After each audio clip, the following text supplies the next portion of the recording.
Anda mulai jahat sama rakyat. Mohon maaf Pak Presiden, saya harus menyatakan Anda mulai jahat sama rakyat.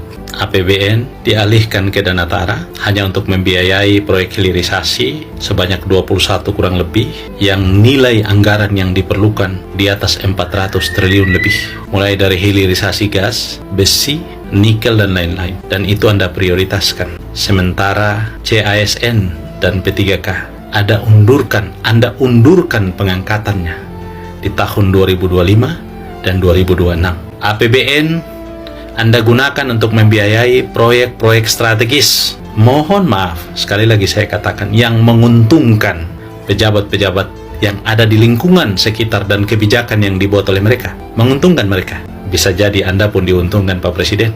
Sementara kepentingan kurang lebih 2 juta rakyat Indonesia yang menanti nasibnya diangkat sebagai CASN dan P3K, Anda pending. Saya mengatakan Anda jahat Pak Presiden. Saya berharap, sekali lagi, saya berharap Bapak menjadi presiden yang baik buat Indonesia.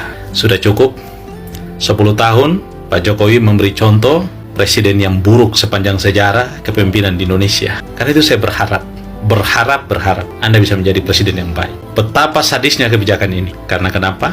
Skema pembiayaan Dana Tara yang semula uang rakyat, uang APBN, sudah tidak lagi menjadi uang APBN dan Anda gunakan untuk membiayai hilirisasi.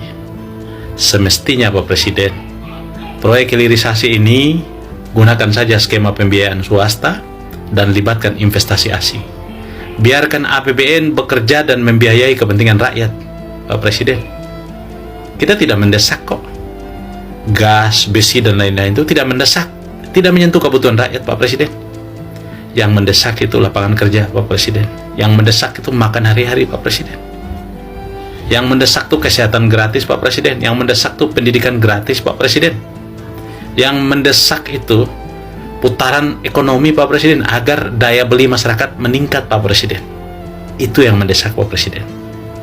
Mohon maaf saya harus bilang, bisnis proyek strategis yang dibiayai dalam bentuk hilirisasi itu adalah ekosistem industri yang Anda bangun dan akan melahirkan sub-sub sistem atau sub-sub industri yang dalam prakteknya, mohon maaf saya tidak menuduh, banyak pengusaha yang merupakan kolega para pejabat itu ambil bagian menyediakan bahan baku dan lain-lain.